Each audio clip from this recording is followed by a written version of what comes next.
கிறிஸ்துவின் கிறிஸ்தவம், இது வாழ்வின் வழி. Christianity of Christ. This is the way of life. பரிசுத்த ஆண்டவர் இயேசு கிறிஸ்துவின் இனிய நாமத்திலே உங்களுக்கு வாழ்த்துக்கள். தேவனுடைய கிருபையும் சமாதானமும் நம் அனைவரோடும் கூட இருப்பதாக. மனித உயிரின் மதிப்பு, மனித வாழ்க்கையின் மதிப்பு, ஒரு மனிதனுடைய மதிப்பு, அதை பற்றி நாம் எப்படி சொல்லலாம்? அல்லது ஒன்றின் மதிப்பு அது எப்படி சொல்லப்படுகிறது? சில நேரம் நாம் அதிர்ச்சி அடையும் அளவிலே சிலவற்றின் மதிப்பை நாம் பார்க்கிறோம், அதன் விலையை நாம் பார்க்கிறோம். அப்படி நான் அதிர்ந்தது இன்று செய்தித்தாளிலே பார்த்த பொழுது, ராஜஸ்தானிலே புஷ்கர் என்கிற ஒரு மாவட்டத்தில் சந்தை நடக்கிறது, வீட்டு விலங்குகளின் சந்தை. அந்த சந்தையிலே 2 உயிரினங்களோட விலை என்னை அதிர்ச்சிக்குள்ளாக்கியது. ஒன்று அன்மோல் என்று பெயரிட்டிருக்கிற ஒரு எருமை, 23 கோடி மட்டும். ஒரு எருமையோட விலை 23 கோடி. அடுத்தது ஒரு குதிரை, அது பேரு மார்வாரி அப்படின்ற ஒரு குதிரை, ஸ்டாலின் சொல்லுவாங்க. அந்த குதிரை பார்க்கும்போதே வலிமை, அழகு, கம்பீரம், வீரம், இந்த லிஸ்ட்ல என்ன வேணாலும் சொல்லலாம். 15 கோடி. அதை படிச்சுட்டு யோசிச்சேன், நமக்கு மதிப்புன்னு ஒன்று இருந்தா என்ன இருக்கும்? நம்முடைய மதிப்பை எதை வைத்தெல்லாம் சொல்லலாம்? ஏன்னா அந்த அளவுக்கு மதிப்புள்ளதற்கு ஏன் சொல்றாங்கன்றது காரணங்கள் சொன்னாங்க, இருக்கு. நீங்க கூகுள்ல போய் பாருங்க, அதுக்கு சில காரணங்கள் இருக்கு. அதனால அது அவ்வளவு விலை. ஆனால் இதெல்லாம் சிந்தனை பண்ணிட்டு ஒரு விஷயத்துல நான் என்னை தேற்றிக் கொண்டேன். என்னன்னா, இந்த மண்பாண்டத்துல பொக்கிஷமாக பெற்ற சுவிசேஷம் இருக்கு இல்லையா, அதை கொண்டு உலகத்துல ஒருவர், 100 பேர், 1000 பேர், 1 கோடி பேர், பல கோடி பேரை நான் ஒருவன் போய் சத்தியத்தை சொல்லி ரட்சிக்கணும்னா ரட்சிக்கலாம். அந்த செய்தி எனக்கு கொடுக்கப்பட்டிருக்கிறது. இதேதான் நீங்களும் நானும். இந்த மண்பாண்டத்துக்குள்ளே அந்த சுவிசேஷமாகிய பொக்கிஷத்தை நாம் ஏதோ ஒன்று இருக்கின்றதுனால்தான் எருமைக்கு 23 கோடி, ஏதோ ஒன்று இருக்கின்றதுனால அந்த குதிரைக்கு 15 கோடி. அப்ப நமக்குள்ளே என்ன இருக்குதுன்னு பார்த்தா இந்த அற்புதமான சுவிசேஷம் இருக்கிறது. அதை கொண்டு அந்த வேல்யூவை நாம பயன்படுத்தி கொண்டு வாழ்கிறோமா? சிந்திப்போம். இன்றைக்கு அப்போஸ்தலர் நடவடிக்கைகள் 16ஆம் அதிகாரம் 13 முதல், ஓய்வு நாளில் நாங்கள் பட்டணத்துக்கு வெளியே போய் ஆற்றின் அருகே வழக்கமாய் ஜெபம் பண்ணுகிற இடத்தில் உட்கார்ந்து அங்கே கூடி வந்த ஸ்திரீகளுக்கு உபதேசித்தோம். இதை சென்ற வாரம் பார்த்தோம். அந்த சம்பவத்தோட கடைசியில பார்க்கும்போது அந்த அம்மா அவங்கள கூப்பிடுறாங்க, வாங்க வீட்டுக்கு வாங்க, சாப்பிடுங்க, தங்குங்க அப்படின்னு கூப்பிடுறாங்க. அந்த ஸ்திரீயானவள் ஐஸ்வர்யம் உள்ளவங்க, அவர்கள் ஒரு பெரிய வீடாக இருக்கணும், கண்டிப்பா வேலைக்காரர்கள், கண்டிப்பா வேலையாட்கள் இருக்கணும் அவங்க வீட்டுல. அவர்கள் வசதியானவர்களாக தொழில் ரீதியாக இந்த பகுதியில வந்திருக்காங்க. அவர்கள் தன் வீட்டிலே தங்கும்படியாக வந்து பார்த்துட்டு போங்க, டீ சாப்பிட்டு போங்கன்னு கூப்பிடல. சில நேரங்களில் ஒருத்தர் வீட்டுக்கு கூப்பிடணும்னா தங்க வைக்கும் வசதி இருந்தாதான் நம்ம சொல்லுவோம் தங்கிட்டு போங்கன்னு. தங்கிட்டு போங்கன்னு சொல்றதா இருந்தா ஆக்சுவலா பவுலும் சீலாவும் லூக்காவும் இருக்காங்க கூட, தீமோத்தேயு இருக்கலாம். அவ 4 பேர் வந்து நீங்க தங்குங்க நம்ம வீட்டுல ஒரு 4 நாள் 10 நாள் அப்படின்னு சொன்னா வசதியான வீடா இருக்கணுமா இல்லையா? அந்த பெண்ணை அவர்களுடைய கோரிக்கையை தவிர்க்க முடியாத அளவுக்கு இருந்தது. அருமையான விசுவாசி, தேவனுக்கு கீழ்ப்படுகிற ஒரு விசுவாசியான ஒரு ஸ்திரீ. சத்தியத்தை கேட்ட மாத்திரத்திலே அவர்கள் விசுவாசம் உள்ளவர்களாக, அதோடு கூட ஒரு இன்ஃப்ளூயன்ஷியல் பர்சன். அவங்க தன்னோடு ஸ்திரீகள், அந்த ஸ்திரீகள் எல்லாரும் சேர்ந்து ரட்சிப்பை அடையும்படியான ஒரு இன்ஃப்ளூயன்ஸ் அவங்களுக்கு இருந்திருக்கு. அது முடிஞ்ச பிறகு என்ன நடந்ததுன்றதை நாம் இன்னைக்கு பார்க்க போகிறோம். 16 முதல். நாங்கள் ஜெபம் பண்ணுகிற இடத்துக்கு போகையில் குறி சொல்ல ஏவுகிற ஆவியை கொண்டிருந்து குறி சொல்லுகிறதுனால் தன் எஜமான்களுக்கு மிகுந்த ஆதாயத்தை உண்டாக்கின ஒரு பெண் எங்களுக்கு எதிர்பட்டாள். குறி சொல்லுகிற ஆவியை கொண்ட அப்படின்னு இருக்கு. இது முதல் நூற்றாண்டு காலத்துல ஒரு சில நம்பிக்கைகள் இருந்திருக்கிறது. அது மூட நம்பிக்கையாகவும் இருந்திருக்கிறது. அது என்ன மாதிரியான நம்பிக்கை என்று சொன்னால், அப்பல்லோ என்கிற ஒரு கடவுள், அவங்களுக்கு ஒரு கடவுள் இருக்கு. ஒரு மலைப்பாம்பை அந்த அப்பல்லோ என்ற கடவுள் கொன்றது. அந்த கொன்ற பிறகு அந்த மலைப்பாம்பினுடைய ஆவி ஒருவர் மேலே வந்து புகுந்து கொள்ளும். அப்படி புகுந்து கொள்ளும் பொழுது அதுக்கு ஒரு வாய்ஸ் வேணும், அதுக்கு ஒரு குரல் வேணும். டெல்பி அப்படின்ற ஒரு குரலை, ஒரு பெண்ணோட குரலை அது எடுத்துக்கொண்டதாக ஒரு நம்பிக்கை இருக்கிறது. அதனால நீங்க நல்லா பாத்தீங்கன்னா, தங்களுக்கு ஆவி வந்து விட்டது அப்படின்னு சொல்லி ஒருத்தர் பேசும்போது நார்மல் வாய்ஸ்ல பேச மாட்டாங்க. அவங்களுடைய பேச்சு வழக்கமான ஒரு குரலாக இருக்காது, மிகப்பெரிய குரலா இருக்கும், அதிரும் குரலாக இருக்கும், பயமுறுத்தும் குரலாக இருக்கும், ஒரு வழக்கத்துக்கு மாறான ஒரு ஆக்ரோஷமான குரலாக இருக்கும். அப்படிதான் அந்த பெண்மணி கூட அப்படி ஒரு குரலோடு கூட பேசக்கூடிய ஒருத்தியா இருந்திருக்காங்க. இது அட்வான்டேஜா இருந்திருக்கு. ஒரு எஜமான் இந்த பெண் வழியாக குறி சொல்லுகிற மாதிரியான ஒரு விஷயத்தை செய்து அது வழியாக அவன் சம்பாத்தியம் பண்ணி கொண்டிருந்தான். நல்ல வருமானம், நல்ல வருமானம். அப்ப இந்த குறி சொல்லுகிற ஆவியுடைய அந்த பெண் இவங்க ஜெபம் பண்றதுக்கு போகும்போது அந்த வழியிலே இவங்களை பார்க்கிற அந்த பெண் எங்களுக்கு எதிர்பட்டாள். அவள் பவுலையும் எங்களையும் பின்தொடர்ந்து வந்து, இந்த மனுஷர் உன்னதமான தேவனுடைய ஊழியக்காரர், ரட்சிப்பின் வழியை நமக்கு அறிவிக்கிறவர்கள் என்று சத்தமிட்டாள். இப்படி அநேக நாள் செய்து கொண்டு வந்தாள். தினந்தோறும் இவங்க போகும்போது, ஜெபம் பண்ண போகும்போது, ஏன்னா இந்த ஜெபம் பண்ண போறது ஏன் இவங்க போறாங்கன்னா, அப்படி போன பொழுதுதான் லீதியால் மற்றும் சகோதரிகளை சந்திச்சாங்க, அவங்கள கிறிஸ்துக்குள்ள கொண்டு வந்தாங்க. அதனால என்ன ஆகி போச்சுன்னா, அந்த ஜெபம் பண்ற இடத்துக்கு போனா இன்னும் பலர் கூடும்படியான ஒரு வாய்ப்பு அங்க இருந்தது. பலர் அங்க கூடி வந்துகிட்டே இருந்திருக்காங்க. இவங்களுக்கு போய் சத்தியத்தை சொல்வதற்கான வாய்ப்பு இருந்ததுனால இவர்கள் தினமும் போக ஆரம்பிச்சாங்க. குறி சொல்லுதல், அதை கேட்கும்படியான ஒரு ஆவல் மனுஷனுக்கு அன்னிலிருந்து இன்னை வரைக்கும். நீங்க சென்னையில் பல பகுதிகளில் பார்க்கலாம். குறிப்பாக எக்மோர்ல ஒரு குறிப்பிட்ட இடத்துல ஒரு 4-5 பெண்கள் உட்கார்ந்துருப்பாங்க. KK நகர் அங்க ஒரு பிளாட்ஃபார்ம், அங்க ஒரு 4-5 பேர் உட்கார்ந்துருப்பாங்க. அதிகபட்சம் பெண்கள் தான் உட்கார்ந்துருப்பாங்க.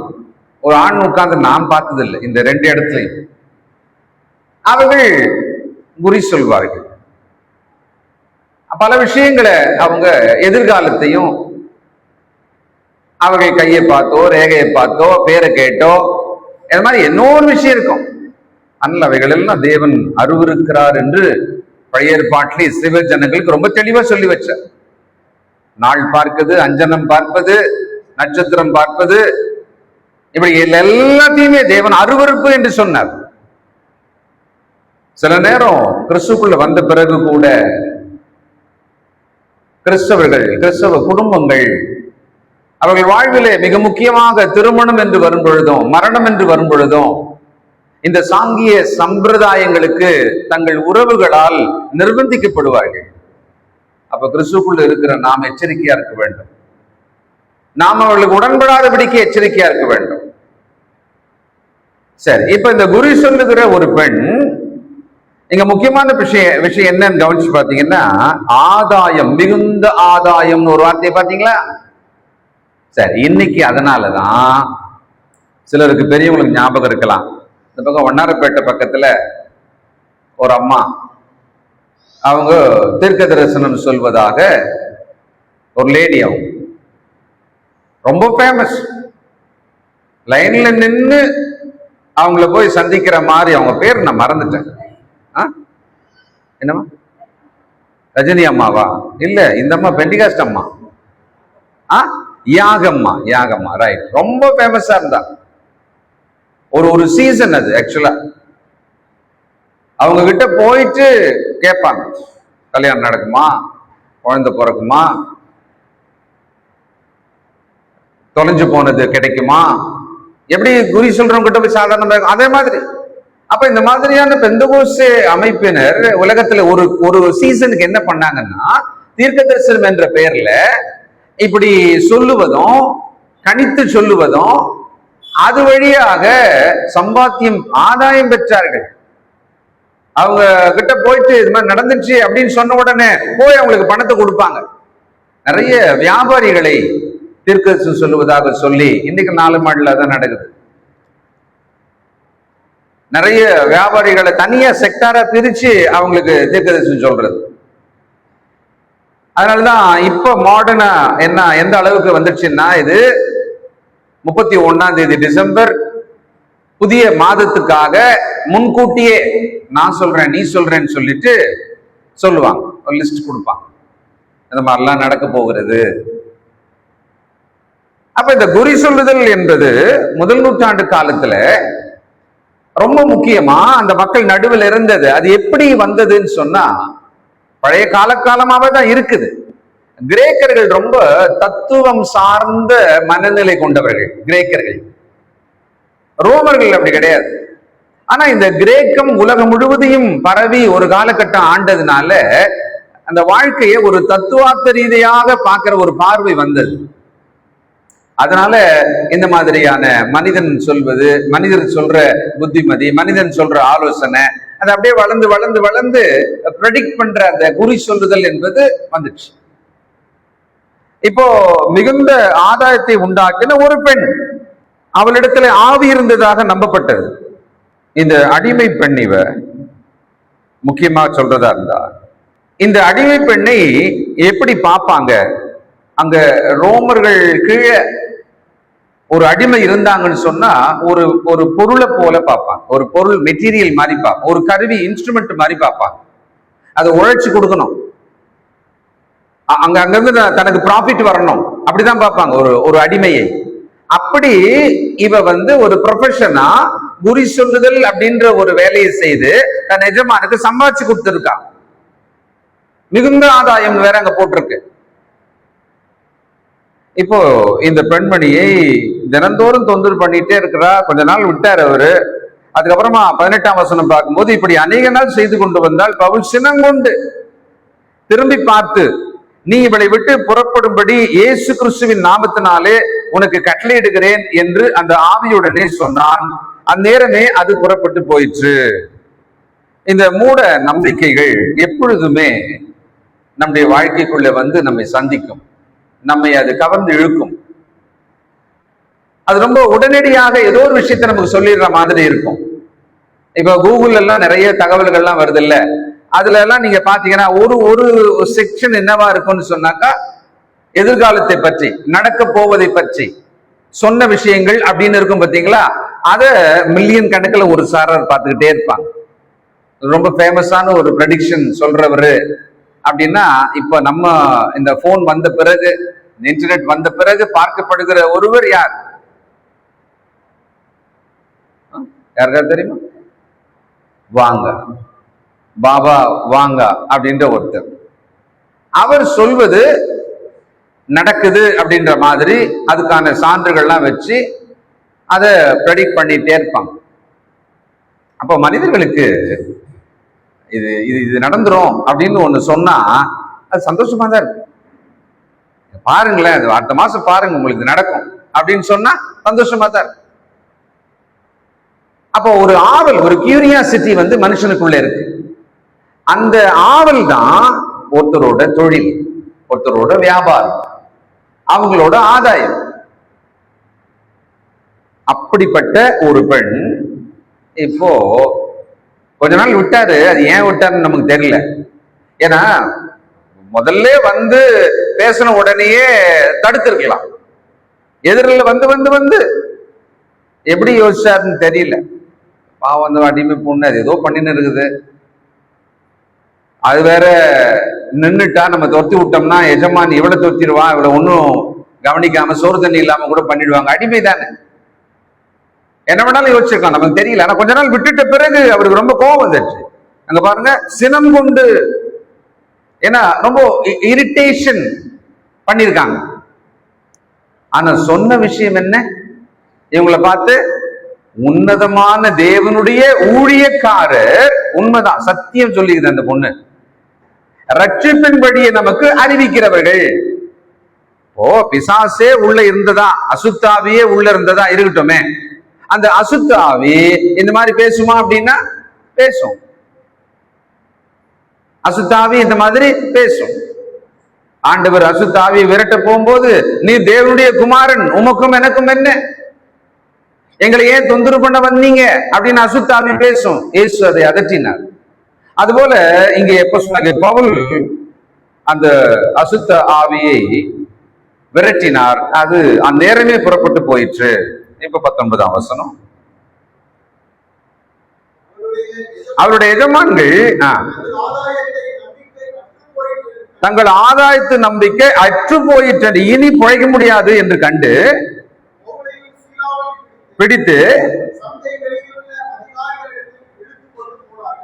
இப்போ பிரச்சனை ஆயிடுச்சு.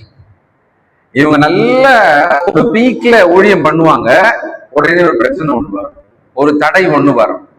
ஊழியக்காரனுடைய வாழ்க்கை எப்படி இருக்கும் நீங்க நினைக்கிறீங்க? இங்க வந்து நின்று பேசுகிற ஒரு ஊழியக்காரனுடைய அனுதினமான வாழ்க்கை எப்படி இருக்கும்னு நினைக்கிறீங்க? அந்த வாழ்க்கைக்குள்ள இந்த ஊழியம் செய்வதனாலே பிரத்யேகமாக துன்பங்கள் வரும் அப்படின்னு கொஞ்சமாவது உங்களுக்கு ஒரு யோசனை இருக்கா? நிறைய விசுவாசிகளுக்கு அப்படி ஒரு யோசனையே இருக்காது. ஒரு ஊழியக்காரனை அவன் உடையும் அவனுடைய தோற்றத்தையும் வைத்து அவனுடைய வாழ்வின் முன்னேற்றங்களை வேணுமானா நீங்க கணிக்கலாம். அவனோடு கூட மிக நெருங்கி பழகி வாழுகிறவர்களாக இருந்தால் சில விசுவாசிகள் குடும்பங்கள் அவர்களை பற்றி அறிந்து கொள்ளலாம். அவருடைய துன்பங்கள், அவர்களுடைய பற்றாக்குறைகள், இயலாமைகள், அவர்களுடைய நோய்கள், இதெல்லாம் வேணா தெரிஞ்சுக்கலாம். ஆனா பொதுவாக தெரியவே தெரியாது. இங்க இந்த மனுஷனோட பிரச்சனை ஒரு சமுதாயத்துக்கு முன்னாலேயே நடக்குது. இவருக்கு உள்ள உடம்புல கஷ்டம், முள் போல குத்துகிற பலவீனம் உள்ளவர் தான் பவுல். அதை சமாளிச்சுக்கிட்டே சில ஆண்டுகள் போயிருக்க. அதுக்காக விட்டு விட்டு ஒரு 3 முறை ஜபமும் பண்ணார்.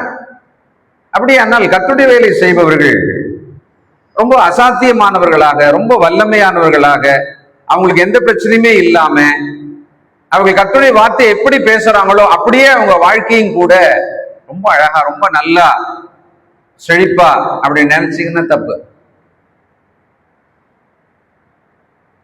சொல்ல போனால் விசுவாசியின் வாழ்க்கையில் இருக்கிற பிரச்சனைகளோட அதிக பிரச்சனைகளை அவர்கள் மேற்கொள்ள வேண்டியிருக்கும், சந்திக்க வேண்டியிருக்கும். இங்க ரொம்ப சந்தோஷம், லீதியால் மற்றும் அந்த குடும்பத்தார், அந்த அந்த மக்கள் ரட்சிக்கப்பட்டது, அதே ஸ்பாட்டுக்கு போறாங்க, சத்தியத்தை சொல்ற நல்ல வாய்ப்பு கிடைச்சது, அந்த ஊழியத்தை வளர்க்கும்படியான ஒரு நல்ல ஒரு விஷயம் தெரியுது. திடீர்னு ஒரு பெண் வந்து தெருவுல இவங்களை சொல்லி ஒரு பாராட்டு தான் பாராட்டுச்சு. உன்னதமான தேவனுடைய ஊழியக்காரர், நீங்க என்ன பண்றீங்கன்னு எனக்கு தெரியும், நீங்க ரட்சிப்பை அறிவிக்கிறவங்க நீங்க அப்படின்னு. ஆனா தினந்தோறும் வந்து அதை சொல்லிக்கிட்டே இருக்கு. ஒருவேளை தெருவில் எல்லாருக்கும் முன்பு அது சொல்லப்படுவது, அப்படி சொன்னது பவுலுக்கு தேவையில்லை. ஆக்சுவலா இன்னொரு விஷயம் என்னன்னா, அசுத்தாவை பிடித்த ஒருவர் சொல்லும் நல்ல சாட்சி தேவனுடைய ஊழியம் செய்கிறதற்கு தேவையில்லை. அப்போ அவர் அங்க கண்டிச்சுட்டாரு, அது புறப்பட்டு போயிடுச்சு. இப்பொழுது அதிகாரிகளிடத்துல இவர் இழுத்துன்னு போயிட்டாங்களாம். சந்தை வெளியில் உள்ள, ஞாபகம் வச்சுங்க, சந்தை வெளியில் உள்ள துபாய் போன்ற மத்திய தரைக்கடல் நாடுகளிலே தண்டனையை நிறைவேற்றுவது என்று சொன்னால் ஒரு சந்தை வெளியிலே தான் நிறைவேற்றுவாங்க.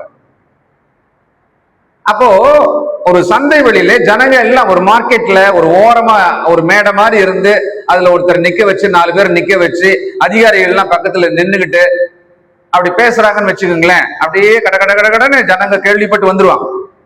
எல்லாரும் வந்து அப்படி கூட்டமா நின்றுடுவாங்க. நின்ன மக்கள் எல்லாருக்குமே ரொம்ப சுவாரஸ்யமா இருக்கும். ஓ, தண்டிக்க போறாங்களா, அடிக்க போறாங்களா பார்க்கலான்ற மாதிரி ரொம்ப சுவாரஸ்யமா நிற்பாங்க. பாருங்க, அந்த காலத்துல இருந்து அப்படி ஒரு முறைமையை வச்சிருந்திருக்காங்க. இன்னைக்கும் சில நாடுகள் சந்தை வெளியிலே எல்லா கண் பார்வையிலையும் தண்டனை நிறைவேற்றுகிறது இருக்கிறது, இன்னைக்கும் இருக்கு. அப்ப அந்த சந்தை வெளியிலே கொண்டு போயிட்டாங்க. வாசிப்போம் 19. அவருடைய எஜமான்கள்,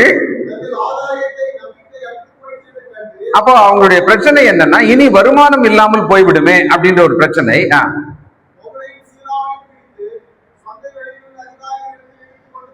அவர்கள் ரோம அதிகாரிகள் அவங்க கிட்ட கொண்டு போறாங்க. அவர்களை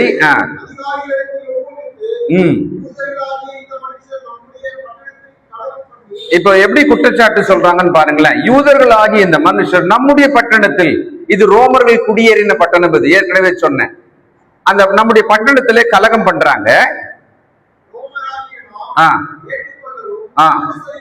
தகாத முறைமைகளை. அப்போ இங்க 3 அடுக்காக இவங்க குற்றச்சாட்டு வைக்கிறாங்க. முதலாவது சொல்றாங்க யூதருக்கு எதிராக, 2வது சொல்றாங்க ஒரு கலகத்தை மக்கள் நடுவிலே உண்டாக்குறாங்க, 3வது சொல்றாங்க ரோம முறைமைகளுக்கு எதிராக இவங்க பேசுறாங்க. அப்போ யூதர்களுக்கு எதிராகவும் இருக்கிறது, ரோமருக்கு எதிராகவும் இருக்கிறது. அதனால மக்கள் நடுவில் கலகம் உண்டானது. அவங்க ஒரு கலகத்தை உண்டாக்கிட்டாங்க. இப்ப ஒரு சமுதாயத்துல வந்து ஒரு கலகம் உண்டாகிறது. நம்ம பகுதியில கூட இன்னைக்கும் கூட சட்டம் ஒழுங்கு கெட்டு விட்டது அப்படின்னு ஏதாவது ஒரு பிரச்சனை பெருசாச்சுன்னு சொன்னா, கரூர் விஷயத்துல கூட அதை இன்னும் கொஞ்சம் அப்படி பெருசாக்கி எல்லா கட்சிகளும் அப்படியே பேசி தமிழ்நாட்டுல சட்டம் ஒழுங்கு சரியில்லை அப்படிதான் கொண்டு வந்துருவாங்க ஆக்சுவலா. அப்போ இவங்க எங்களுக்கு வருமானம் போயிடுச்சுன்னு சொன்னாங்களா? சொல்லவே இல்லை. அப்படி சொல்லி இந்த சின்ன விஷயமா இருக்கும், அது எடுபடாது. சுற்றி ஜனங்கள் எல்லாரும் இருக்கிறாங்க, அதிகாரிகள் இருக்கிறாங்க, அவங்க எல்லாரும் காதலையும் போய் இது விழுந்ததுன்னு சொன்னா இந்த குற்றச்சாட்டு எடுபடணும், இவங்களுக்கு தண்டனை கிடைக்கணும், இவங்களை துரத்திடணும். அப்ப அங்க யூதர்கள் நின்றுட்டு இருந்தாங்க, யூதர்களுக்கு எதிராக ரோம அதிகாரிகள் இருக்காங்க, ரோமர்கள் இருக்காங்க, ரோமர்கள் ஆகிய நம் முறைமைக்கு எதிராக. அடுத்தது ஜனங்க நடுவில் நம்மளாம் பீஸ்ஃபுல்லா இருக்கும், யூதர்கள் இருக்கும், ரோமர்கள் இருக்கும், நம்மெல்லாம் சமுதாயத்துக்குள்ள இதுவரைக்கும் எந்த பிரச்சனையும் நமக்குள்ள வந்ததே கிடையாது. இவங்க சமுதாயத்துக்குள்ள கலகம் உண்டாக்குறாங்க அப்படின்னா இவ்வளவு 3 அடுக்கு குற்றச்சாட்டை வச்சாச்சு. அப்புறம் என்ன நடந்தது? கூட்டம் கூடி அவருக்கு விரோதமாக எழுப்பினார்கள், கிழித்து போடவும், வஸ்திரங்களை கிழித்து போடவும்னா நீங்க எப்படி நினைச்சீங்க? ஒரு ரோமர்கள் ஒருவருக்கு தண்டனை கொடுக்கறாங்க சந்தை வெளியிலன்னு சொன்னா இந்த வஸ்திரங்களை கிழித்து போடவும் இருக்கு பார்த்தீங்களா? உண்மையான அர்த்தம் என்னன்னா அவர்களை நிர்வாணமாக்கி விடுவார்கள். யூதர்கள் தண்டனைன்னு இருக்கு, 40க்கு 1 குறைய 39 அடி முதுகில் அடிப்பாங்க, சவுக்கில் அடிப்பாங்க. ஆனா ரோமர்கள் அடிக்கும் போது ஜனங்களுக்கு முன்பாக அவர்களை நிர்வாணப்படுத்தி அடிப்பாங்க, தடியில் அடிப்பாங்களாம், சாட்டையில தடியில் அடிப்பாங்களாம், தலையிலிருந்து கால் வரைக்கும் அடிப்பாங்களாம். ரோமர்கள் அடிக்கிற விஷயத்துல வந்து அதிகாரி சொல்லணுமா, போத நிறுத்து விடுப்பாங்க, சித்திரத்துல போறானுங்க அப்படின்னு அந்த அதிகாரி சொல்லணுமா, அது வரைக்கும் அடிப்பாங்களாம். அதனால அந்த இடத்துல பாருங்க, படிங்க.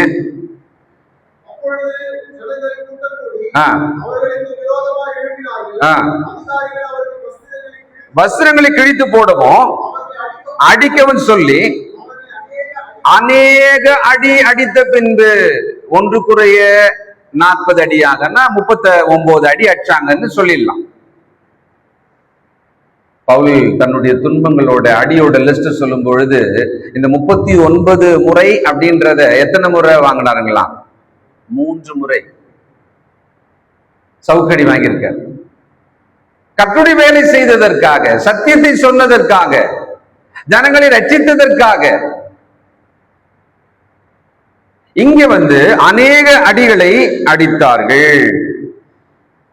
அநேக அடி அடித்த பின்பு சிறைச்சாலையிலே வைத்து அவர்களை பத்திரமாய் காக்கும்படி சிறைச்சாலைக்காரனுக்கு கட்டளையிட்டார்கள். அப்போ இவர்களுடைய இந்த துன்பமான ஒரு வேலை எப்படி இருந்திருக்கும்? உங்க மனசு எப்படி இருந்திருக்கும்? நல்லா இருக்கு, எல்லாமே நல்லா இருக்கு, கர்த்தருடைய வசனத்தை சொல்றோம், ஜனங்க ரட்சிக்கப்படுறாங்க, அப்படியே பூரிப்பா இருக்கு, கிறிஸ்துக்குள்ள இத்தனை பேர் வராங்க, ஒரு சபை இங்க உருவாயிடும், ரொம்ப மகிழ்ச்சியா இருக்கு. அப்படியே இன்னொரு பக்கம் இவர்களுடைய வேற பிடுங்குற மாதிரி சம்பவங்கள் நடக்கு. இப்படிதான் இருக்கும் தேவனுடைய வேலை செய்து கொண்டிருக்கிற மனிதனோட வாழ்க்கையில. ஆனா அங்கே தேவனுடைய கரம் கூடவே இருக்கும். ஏன்னா அவர் பயன்படுத்தும் ஒரு கருவியாக தேவன் வச்சிட்டாருன்னு வச்சுக்கோங்களேன். இந்த மாதிரி எது வந்தாலும் சரி, தேவன் கூடவே இருந்து தூக்கி நடத்திக்கிட்டே போயிடுவார். அதுல எந்த சந்தேகமும் இல்லை. அதனாலதான் தைரியம் கொண்டு தொடர்ந்து ஓட முடியுது, சாகர வரைக்கும் ஓட முடியுது. நம்முடைய ஐயா அவர்கள் இந்த ஊழியத்தை தொடங்கி 50வது ஆண்டுன்னு சொன்னார். அப்படியானால் அதற்கு முன்னிருந்து பல இடங்களில் ஊழியம் செய்து இங்க வந்தது. ஒரு அரை நூற்றாண்டு கால ஒரு மனுஷன் ஊழியம் செய்வார்னு சொன்னா, இந்த மாதிரி ஊழியம் செய்தவர்களோட வாழ்க்கையின் சில சம்பவங்கள் எல்லாம் பார்க்கும்போது நம்ம யோசனை பண்ணி பார்க்கணும். இப்போ அங்கே எவ்வளவு பூரிப்போட கர்த்தருடைய கரம் தன்னோடு இருப்பதாக நினைத்து அந்த ஆற்றங்கரையில போயிட்டு ஒரு பெரிய ஐஸ்வர்யமுள்ள ஒரு ஸ்திரீயை கிறிஸ்துக்குள்ள கொண்டு வந்துட்டோம்னு சொன்னாக்கா ரொம்ப ஒரு ஒரு குட் ப்ராஸ்பெக்ட். அது வழியாக நிச்சயமாக அந்த அம்மா ஊருக்கு போயிடுச்சு, லீஸ்திரால இருந்து வந்தது இல்லையா, லீஸ்திராவுக்கு போயிடுச்சுன்னு சொன்னா அங்க நிச்சயமா ஒரு சபை நடக்கும். இந்த அம்மா ரொம்ப இன்ஃப்ளூயன்ஸ் ஆனவங்க, எல்லாமே இவங்களுக்கு ரொம்ப சந்தோஷம்தான். ஆனால் சந்தை வழியில எல்லா ஜனங்களுக்கு முன்னாலே ஒரு 4 மணி நேரம் ஒரு நாளைக்கு முன்னால கர்த்தருடைய வார்த்தையை பேசி கொண்டிருந்த ஒரு போதகராக பார்த்தாங்க, தேவனுடைய ஊழியக்காரனாக பார்த்தாங்க. இவர்களை பற்றிய கீர்த்தி அவங்க எல்லாம் கேள்விப்பட்டிருப்பாங்க. ஆனால் இப்பொழுது சந்தை வெளியிலே கூனி குறுகி போகிற அளவுக்கு ஒருவன் தடியால் அடிக்கிறான். இந்த ரோம அதிகாரிகள் எப்பொழுது இந்த மாதிரியான வழக்குக்கு வந்தாங்கன்னு சொன்னா கூட அடியாட்கள் வருவாங்களாம். அதுதான் அங்க இருந்த முறைமை. அவர்கள் மிகப்பெரிய தடிகளோட தான் வருவாங்களாம். இன்னைக்கு துபாயில இதுல எல்லாம் பெரும்படின்னு அடிக்கிறாங்க பாத்தீங்களா, அப்பொழுது மிகப்பெரிய தடிகளை வச்சிருப்பாங்க. அநேக அடிகள் அடிச்சு அதெல்லாம் வாங்கும்போது எப்படி இருந்திருக்கும்ல. பவுலுக்கும் சரி, அவங்க புதுசா வந்தார் பாருங்க நம்ம ஆள் தீமத்தி, அவர் எப்படி இருந்திருப்பாரு? அவர் அதை பார்த்துக்கிட்டே எப்படி இருந்திருப்பாரு? என்ன இப்படி எல்லாம் அடி வாங்கணுமா என்ன? கர்த்தர் நிமித்தமாக, சுவிசேஷ நிமித்தமாக பாடுகள். நம்ம தப்பு பண்ணிட்டு நமக்கு பாடுகள் வந்தா அது நமக்கே தெரியும். அதெல்லாம் ஒரே லிஸ்ட் ஆக்கிடக்கூடாது. நான் முட்டாள்தனம் பண்ணி, நான் பேராசை கொண்டு, நான் பாவத்துல விழுந்து எனக்கு துன்பம் வருதுன்னு வச்சுக்கோங்களேன், அதெல்லாம் கூட கர்த்தர் பேருக்காக அப்படின்னா தேவன் பார்ப்பாரு. சுவிசேஷத்தின் நிமித்தமாக, கர்த்தருடைய வேலை செய்வது நிமித்தமாக, கர்த்தருடைய நீதியை சொல்வது நிமித்தமான பாடுகள் இவர்களுக்கு அப்படிதான் பியூரா அப்படிதான் வந்திருக்கு. அப்போ அவர்கள் அநேக அடிகள் அடித்த பிறகு வாசிப்போம் 2 கொரிந்தியர் 6ஆம் அதிகாரம் 3வது வசனம். இந்த ஊழியம் குற்றப்படாதபடிக்கு நாங்கள் யாதொன்றிலும் இடரல் உண்டாக்காமல் எந்த வகையிலாவது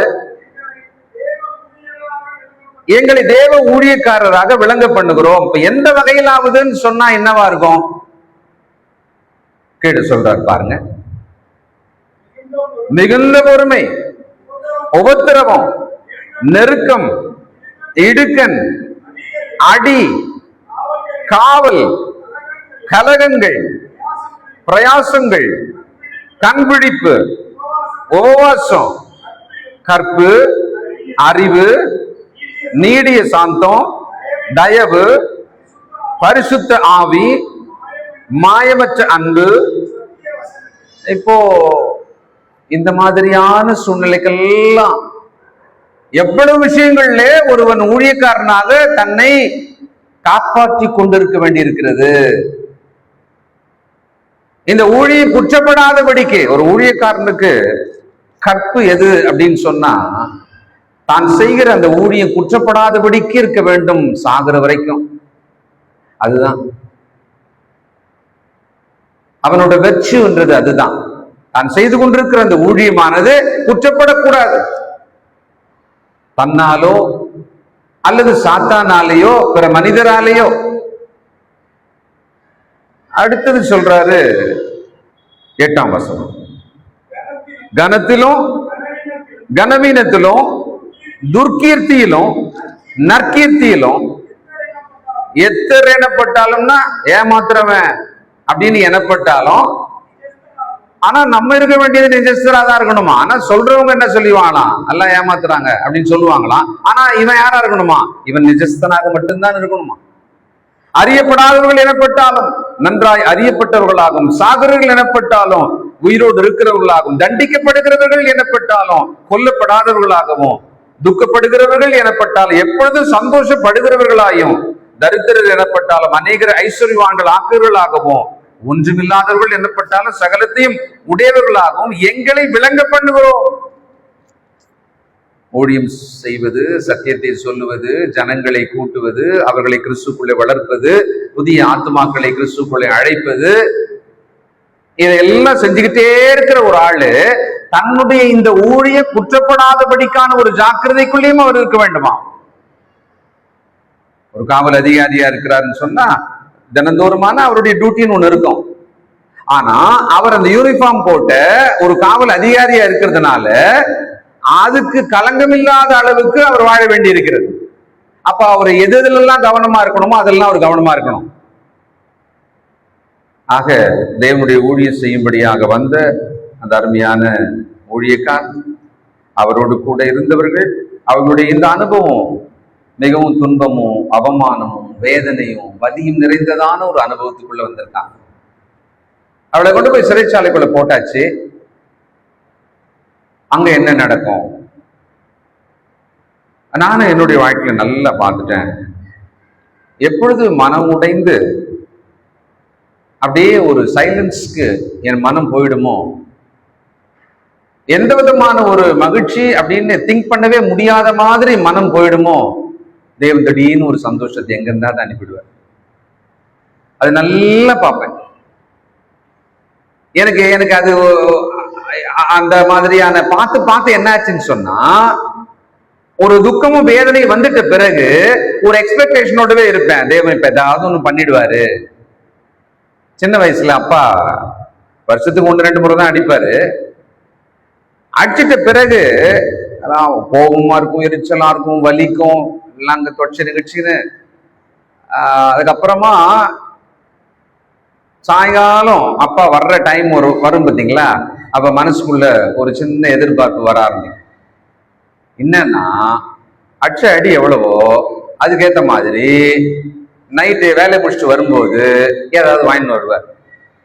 லைட்டா அடிச்சிருந்தாருன்னா லைட்டா வரும், ரொம்ப ஸ்ட்ராங்கா அடிச்சிருந்தாருன்னா ரொம்ப பெருசா வரும் கிஃப்ட். அந்த ஒரு எதிர்பார்ப்பு வந்துடும், ஆட்டோமேட்டிக்கா வந்துடும், கன்ஃபார்மா வரும். அது இல்லாம அப்பா இருந்ததே கிடையாது.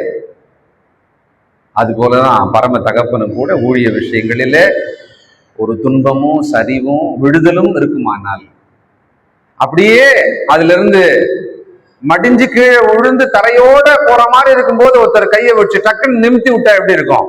அந்த மாதிரி நிமித்தி விட்டுருவாரு. நிமித்தி விட்டோன்னு மறுபடியும் ஓகேன்னு சொல்லிட்டு ஓடலாம், இதோ ஓடுறேன் அப்படின்னு ஓடிட்டே இருக்கும். அப்படிதான் நீங்க பவுல பார்க்கலாம். அப்போஸ்தலர் எல்லாரையும் நீங்க பார்க்கலாம். நல்லா பாருங்க, இந்த கண்ணோட்டத்தோட நீங்க பாருங்க. ஜெபம் செய்வோம். சர்வ வல்லமையும் இரக்கமுள்ள நல்ல பிதாவே, பரிசுத்தர் பரிசுத்தரே, நாங்கள் உமக்காக உமது ராஜ்யத்துல உமது பிள்ளைகளாக இருக்கிறதோடு கூட சேர்த்து எங்களுக்குள்ளே இந்த மண்பாண்டத்துக்குள் கொடுக்கப்பட்ட பொக்கிஷமாகிய சுவிசேஷத்தை சிலருக்கு சொல்லி சிலரை அக்னியிலிருந்து இழுத்துவிட, பாவ உலையிலிருந்து இழுத்துவிட எங்களுக்கான பொறுப்பு இருக்கிறதப்பா. இதோ அதை செய்வதற்கு இப்படிப்பட்ட ஊழியக்காரர்களுடைய வாழ்க்கையை நாங்கள் பார்க்கிறோம், அந்த வரலாற்றை படிக்கிறோம். நீர் கூடவே இருக்கிறீர். ஆகலும் துன்பம் வருகிறது, வெட்கம், அவமானம், வேதனை, வலி எல்லாம் வருகிறதப்பா. ஆனால் நீர் கூடவே இருந்து அவர்களை ரட்சிக்கிறீர், அவர்களை தூக்கி விடுகிறீர், தொடர்ந்து கைப்பிடித்து நீர் நடத்துகிறீர். அதற்காக ஸ்தோத்திரம். எங்களுக்காக சிலுவையிலே அவமானப்பட்ட, வலியும் வேதனையும் அடைந்து சிலுவையிலே தொங்கி மரித்த எங்கள் ஆண்டவர் இயேசுவை நாங்கள் நினைக்கிறோம். அந்த பாடுகளுக்கு நாங்கள் கொஞ்சம் பங்காளிகள் ஆவதை குறித்து எங்களை தாழ்த்தி ஒப்புக் கொடுக்கிறோம். ஒவ்வொரு சகோதர சகோதரிகள் ஒரு உத்தமமான கிறிஸ்தவ வாழ்க்கையை வாழ வழிநடத்தும்பா. இந்த உலகம் அதனுடைய கவலைகள், வேதனைகள் அல்லது உலகத்தோட இன்பங்கள், கவர்ச்சிகள், இவைகள் மயக்கி இவைகள் இந்த கிறிஸ்தவ வாழ்க்கையை கெடுத்து போடாதபடிக்கு உம்மை பற்றி கொண்டு சீராக வாழ உதவி செய்யும். ஒவ்வொருவரையும் ஆசீர்வதி. இயேசு கிறிஸ்துவின் நல்ல நாமத்தில் துதித்து ஜெபிக்கிறோம் பிதாவே.